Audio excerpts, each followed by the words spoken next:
happen, we'll be the first to know about it. So, we don't need to wait about it. Obviously, the revolutionary left will continue to agitate for that, and rightly so. Do you think Tory government in England brings independence sort of a step closer every time? Yeah, I've felt that. One of the reasons that I kind of have supported independence for a long time is I have been convinced. Even as a teenager, back in the early 1970s, I have been convinced that Scotland really doesn't have a feasible future as part of the UK. And nothing that's happened in the last 40 years has persuaded me to change that opinion. In fact, on the contrary, most of what's happened in the last 40 years has just reaffirmed that opinion, just underlined that opinion. And again, it's like discussing earlier about the failure of British governments and the impact of that failure on Scotland. It seems to me that one of the other possibilities of independence, notwithstanding the possibilities of democratic transformation of Scotland, is that independence could usher in a much needed period of political stability to Scotland, in terms of a Scottish government being equipped, but also Scottish society equipping itself to challenge elites, not just business and financial and political elites, but the cosy relationships of these elites with elites in the legal profession, the Scottish legal profession, Scottish media, and so on. And this democratic transformation, and the potential for this democratic transformation, seems to me to be much more possible in an independent Scotland than it could ever be under British rule.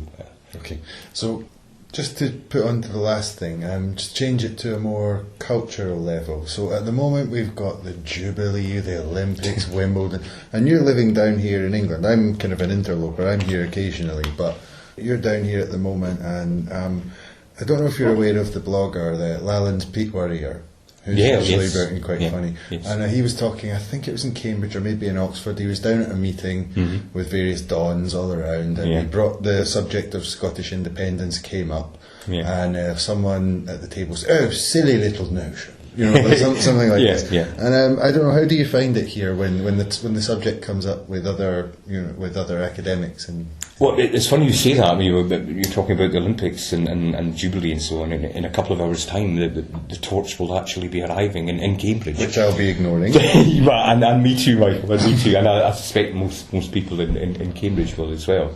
I think there has been this kind of traditionally this dismissive attitude to independence, but I think what the constituency that are called unionists, obviously that's a shorthand term, are having to come to terms with now that independence and the movement for independence is here to stay. Again, I can remember the dark days after the second 1974 general election and into the 1980s, when in many ways living in Scotland was kind of almost like living in exile in your own country. Again, this was our experience with Scottish education. Like for example, one of my friends was a young boy. I remember if he came into the class and he said, "I've got a sore head," and he was ritually punished. Yes.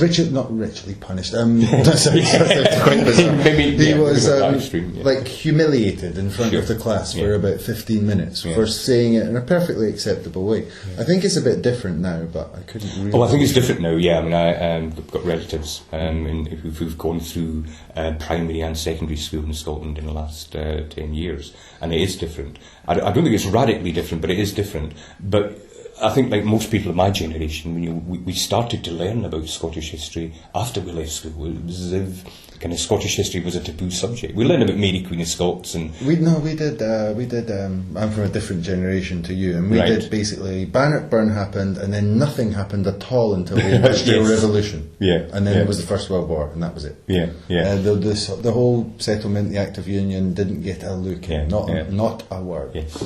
And there was no prospect whatsoever of names like James Connolly, Thomas Muir, or John Maclean ever. That would have been heresy in a Scottish classroom. That probably still is the case today as well.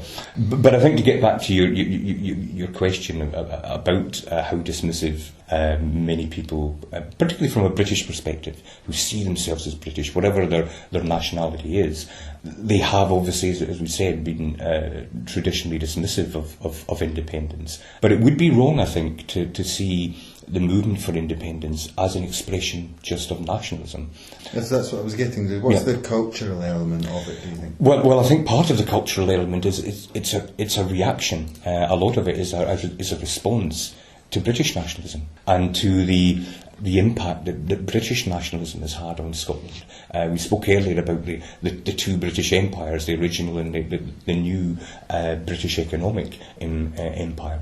I think one of the things that kind of is interesting here in thinking about Scotland's future is that in thinking in terms of the independence movement as being a reaction to Britishness, it's precisely the policies of British governments, but also, I think, the increasing perception among many people in Scotland, particularly on the left, but not just on the left, that collective self-determination, as expressed in the creation of an independent Scottish nation-state, could be a means of advancing more meaningful self-determination for individuals and communities in Scotland. Okay. I think that's a very good point to leave it.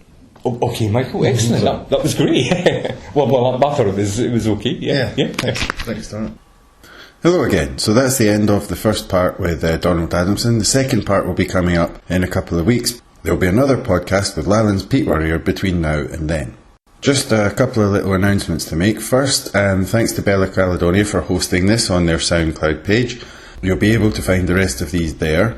Obviously, this is the first one of these podcasts, so if you've got any suggestions or you would like to get involved, please leave something in the comments on Bella Caledonia or email me if you think there's someone we should speak to, if you think there's a subject we should address, let us know. To finish this first episode, I probably should finish up with a song, so I'll do this one, which I think, given what he was on about, Donald Adamson might quite like. Matt McGinn with The Ballad of John Maclean. Much more serious song now. It's a song about a First World War hero who was not decorated for the simple reason, or for one very good reason, that his heroism, and it was real heroism in my opinion, was displayed in his fight against the First World War. His name was John Maclean. He was a Glasgow school teacher.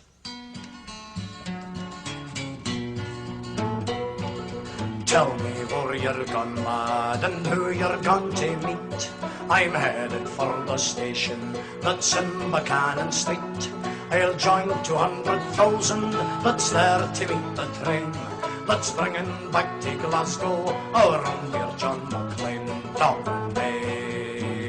Dominee, there was none like John Maclean, the fighting Dominee.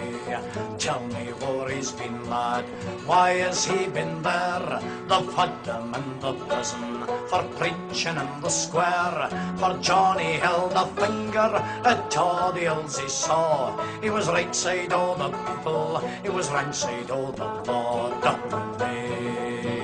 Dominee, there was none like John Maclean, the fighting Dominee.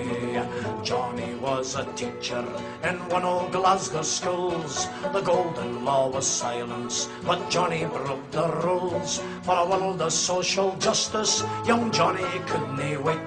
He took his chalk and easel to the men at the shipyard gate. Dominee, Dominee, there was none like John Maclean, the fighting Dominee. The leaders of the nation made money hand or fist, be grinding down the people with the fiddle and the twist, aided and abetted with the preacher and the press. John called for revolution and he called for nothing less. Dominee, Dominee, there was none like John Maclean, the fighting Dominee. The bosses and the judges united as one man, for Johnny was a menace to the 1418 plan. They wanted men for slaughter and the fields of Armiteers. John called upon the people to smash the profiteers. Dominee, Dominee, there was none like John Maclean, the fighting Dominee. They brought him to the courtroom in Edinburgh town, but still he didn't cower. He firmly held his ground, and stoutly he defended his every word and deed. 5 years it was his sentence in the jail in Peterhead. Dominee, Dominie. There was none like John McLean, the fighting Dominie. 7 months he lingered in prison misery, till the people rose in fury in Glasgow and Dundee. Lloyd George and all his cronies were shaken to the core. The prison gates were opened and Johnny's free once more. Dominie, Dominie. There was none like John McLean, the fighting Dominie.